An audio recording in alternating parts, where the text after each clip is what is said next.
We're here because free speech is under attack. We're here because people are being convinced that socialism works.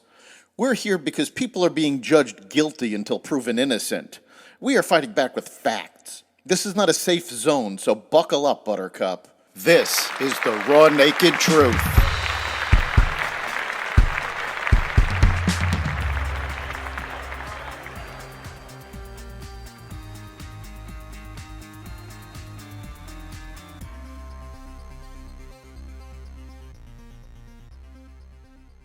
Anti-Israel protesters storm the Senate cafeteria. The Justice Department defies a congressional subpoena, inflation numbers, and more. Welcome to the Raw Naked Truth. I'm your host, Eric Lopkin, and here's the news you need to know. Consumer prices rose 3.5% from a year ago in March, more than expected, casting doubt on whether interest rates will be cut later this year. The Consumer Price Index in March was expected to increase 3.4% from a year ago, according to the Dow Jones Consensus Estimate. The Consumer Price Index increased 0.4% in February after rising 0.3% in January, the U.S. Bureau of Labor Statistics reported today. The All Items Index rose 3.2% for the 12 months ending February, a larger increase than the 3.1% increase for the 12 months ending January.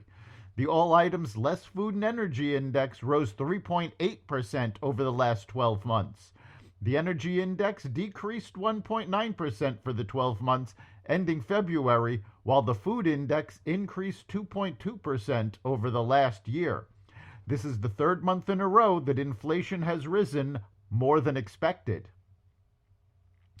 The FBI has arrested an 18-year-old in Idaho after uncovering his truly horrific and violent plot to attack churches in Coeur d'Alene this past weekend on behalf of ISIS, the Justice Department says. Alexander Mercurio is now facing a federal charge of attempting to provide material support or resources to a designated foreign terrorist organization after the FBI says he devised a plan to incapacitate his father, restrain him using handcuffs, and steal his firearms to use for maximum casualties in an attack he had been planning to carry out in the northern Idaho resort city on Sunday, April 7th. The defendant allegedly pledged loyalty to ISIS and sought to attack people attending churches in Idaho, a truly horrific plan which was detected and thwarted by the FBI's Joint Terrorism Task Force, FBI Director Christopher Wray said in a statement. The Justice Department will continue to relentlessly pursue, disrupt, and hold accountable those who would commit acts of terrorism against the people and interests of the United States, added Attorney General Merrick Garland. More than 50 people were arrested Tuesday after the Senate cafeteria was shut down by anti-Israel protesters chanting, "Senate can't eat until Gaza eats." The U.S. Capitol Police confirmed that those arrested inside the Dirksen Senate office building in Washington, D.C. were charged with crowding, obstructing, or incommoding. It is illegal to demonstrate inside any of the congressional buildings, Capitol Police said in a statement. A video shows demonstrators walking through the hallways of the building, raising their hands and saying, "Children are starving in Gaza, and people are dying in Gaza." The protesters showed no concern about the attacks on Israel. The Justice Department will not produce subpoenaed audio recordings of former special counsel Robert Hur's interview with President Biden to House Republicans, putting Attorney General Merrick Garland at risk of being held in contempt of Congress.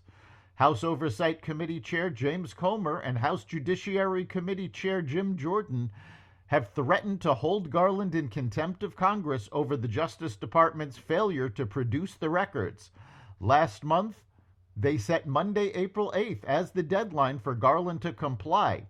The Justice Department did meet the GOP-imposed deadline to respond, but notified lawmakers it would not turn over the audio files of Hur's interview about Biden's alleged improper retention of classified documents from his time as a senator and vice president.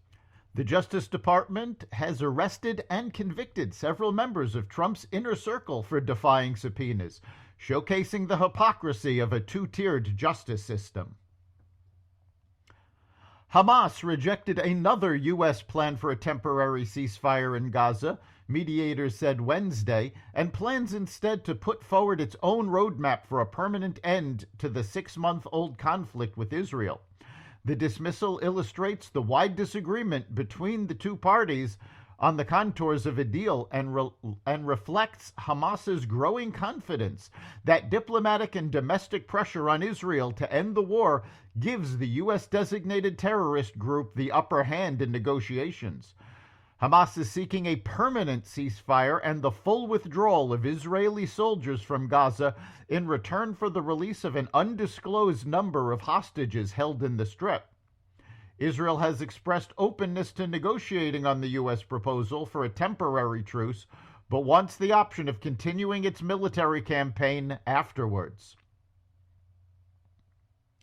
A recent study shows that crime reports from the FBI, the federal government's keeper of crime data, is unreliable at best and deceptive at worst. The problem is how police departments report offenses to the FBI. The FBI asked, then demanded that law enforcement agencies transition away from the system they used for decades to a new, more detailed but onerous one. The 2021 mandate to use the National Incident-Based Reporting System, known as NIBRS, to submit crime data proved a disaster as overstretched departments, especially in large cities, failed to reach compliance and thus did not submit data.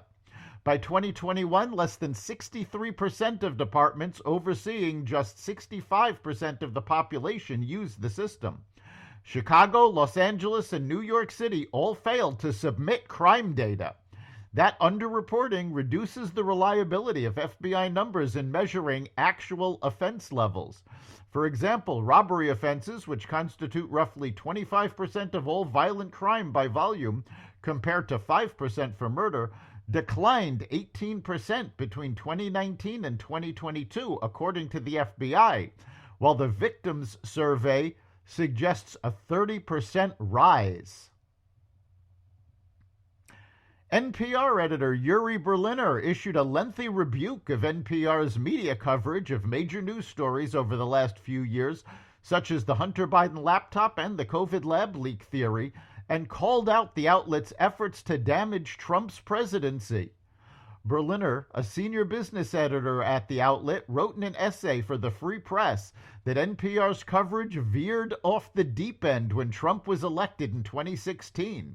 He cited its coverage of Russiagate first and said NPR hitched our wagon to Representative Adam Schiff, who peddled Trump-Russia collusion claims for years. Schiff, who was the top Democrat on the House Intelligence Committee, became NPR's guiding hand, its ever-present muse. By my count, NPR hosts interviewed Schiff 25 times about Trump and Russia.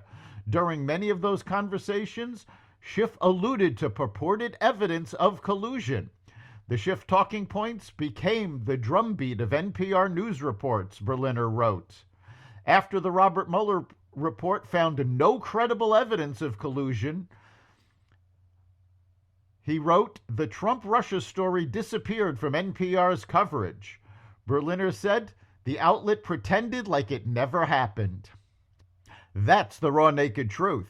You can catch every episode of The Raw Naked Truth at xvadio.com, the Apple Podcasts app, Google Podcasts, Spotify, iHeartRadio, Audible, Amazon Music, and other platforms that respect freedom of speech. We'll see you next time.